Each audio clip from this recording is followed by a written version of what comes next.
Joining me now are Senators Marsha Blackburn and Richard Blumenthal. Senators, thank you so much for coming on. Happy to join you. You both introduced the Kids Online Safety Act. So before we break down the legislation, Senator Blackburn, during a recent hearing, you said that both you and Senator Blumenthal have been working on this for the past 3 years. Can you describe the journey of the legislation and the catalyst for the two of you teaming up? Yes, indeed.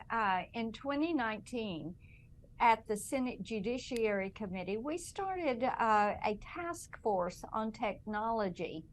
And as we worked on that and met with different providers, we started to segment what was wrong with the virtual space. One of the things that came forward is a lack of privacy, a lack of data security, and then also the harms that are coming to children and young users online. And then as Senator Blumenthal took the chairmanship at Consumer Protection and Data Security at the Commerce Committee, we started drilling down on what was happening with children. And in that, we did a series of 5 hearings with social media platforms, looking at what children are exposed to, delving into how they access this information, and realizing that there was no duty of care, responsibility, or accountability from these social media platforms to these younger users and their parents.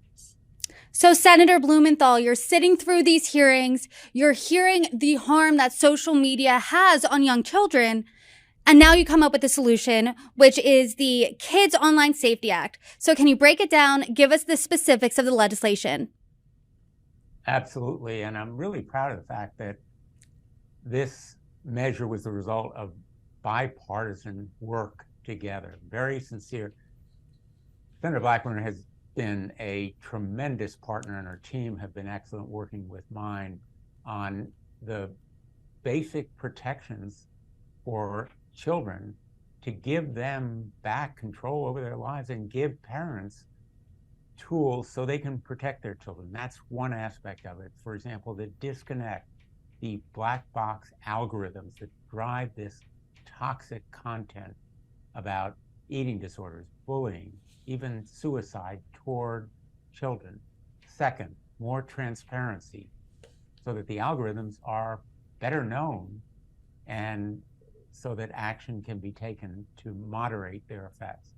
And as Senator Blackburn said so well, a duty of care so that there's some accountability when the social media companies know about the effects of their contact, continue to repetitively drive it at kids so that it's almost addictive to them, and they can be held responsible by parents and others.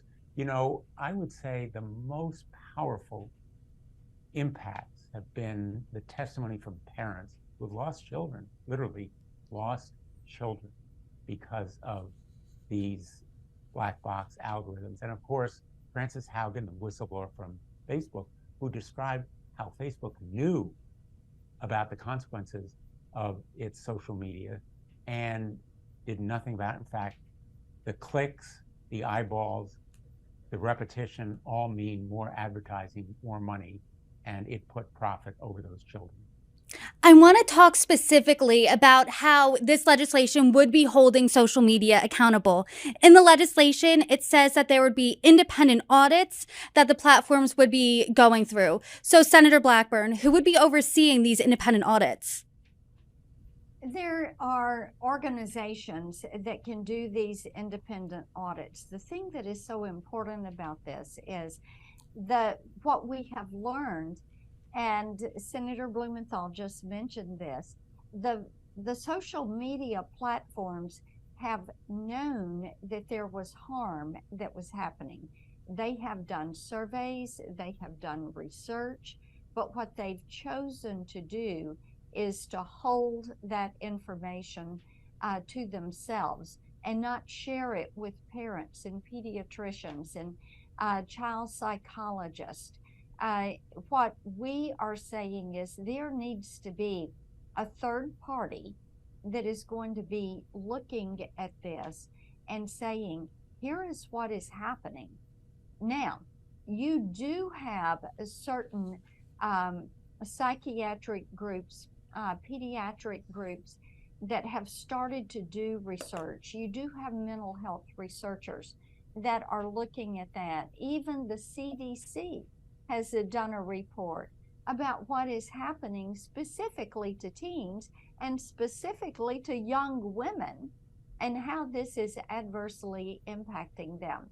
So this is why we believe that these platforms have a responsibility to be held accountable, to have a standard for what they are allowing to go up on their pages and what they're allowing children to see. Obviously, social media platforms are the most important part here of holding them accountable, but parents do come into play too. So, Senator Blumenthal, you mentioned that you would be giving parents tools. What specifically does that look like? It looks like, for example, disconnecting the algorithms so that kids are not bound by what the choices are that the social media companies make. In other words, those choices that make more money for them, but not better lifestyles or quality of life for the children. And what it looks like also is that parents have to exercise more responsibility. And Senator Blackburn, as a parent and a grandmother, I'm not a grandfather, but I am a parent of 4. We really, I think, we're very much affected by what's happening in our own worlds, as well as what we're hearing from constituents, from family members. The pervasive impact of social media really demands more responsibility from parents, as well as from the social media companies. So we're not saying that parents have no role here, but let's be real. Parents often need the help of tools, guardrails, safeguards, which they lack right now. We can't all be social media experts or technologists in the way that normal people have to be if they're going to be solely responsible. We need the help of the companies themselves to give choices and tools and safeguards to those parents that want to exercise it. Yeah, I think it's important to note, and I had a mom sum it up for me really well. She said that she had just assumed that when there were guidance provisions that were in place that said suitable for children 13 and over, children 16 and over, it would be like games that you're buying or virtual games that kids are playing or movies that kids are seeing.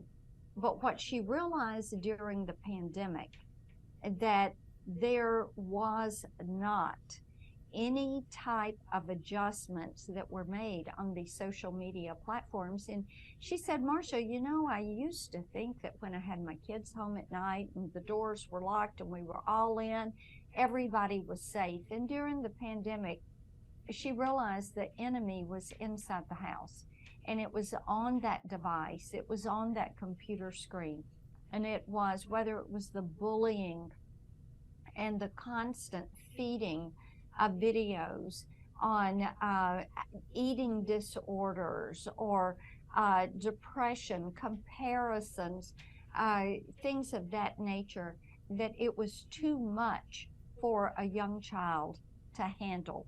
And because of that, there needs to be a more explicit approach by the social media companies, and there needs to be more guidance to parents as to what kids are confronting. We even, at one of our hearings on Instagram, the Instagram CEO had applauded a girl who was 8 that had an Instagram page, and children that are 8 years old are not supposed to be on Instagram.